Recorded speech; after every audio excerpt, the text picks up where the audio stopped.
In this video, I'm going to show you how to cast on stitches loosely. The important word here is loose. You want them to be loose because you want it to stretch. In my case, I'm going to use this for the cuff, so I need it to stretch much because I like pulling back my sleeves. So you just do what you would normally do for a long tail cast on. Some people make a knot here, I don't make it.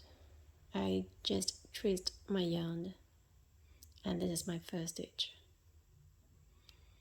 and I want them to be really loose, so I stop here, leaving all the space, and this is my reference stitch. All the other stitches are going to have the same space down here, so when I cast on another stitch, I use that one as a reference, and usually I put my finger behind the stitches to keep the tension.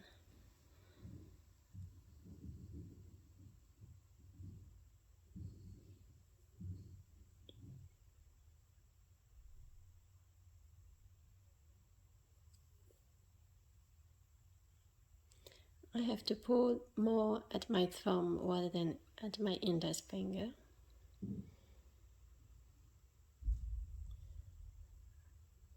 For every stitch that you cast on, look at the previous stitches whether they are of the similar size.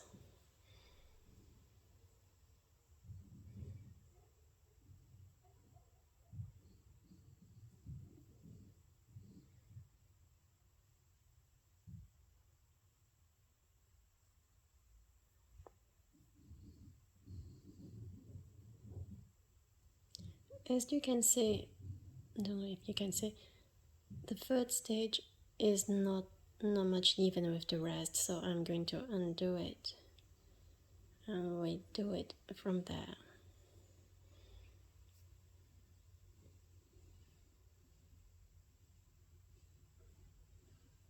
Always use your previous stitches as the reference.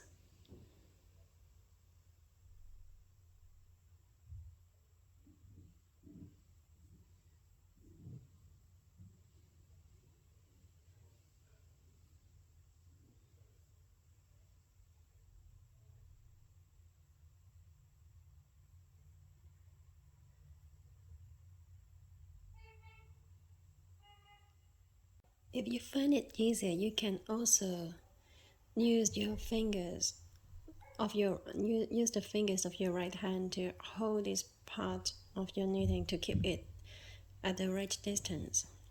Remember that the yarn on your index finger is the one that determines the size of the loop, while the one on your thumb is the one that maintains the evenness of your stitches.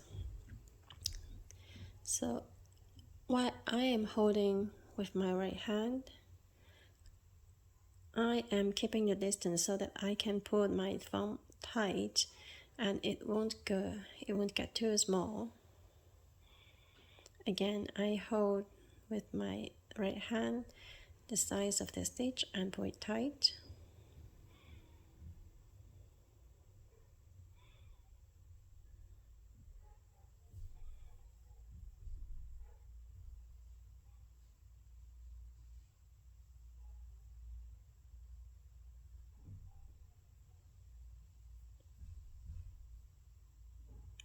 This way you can get very even stitches.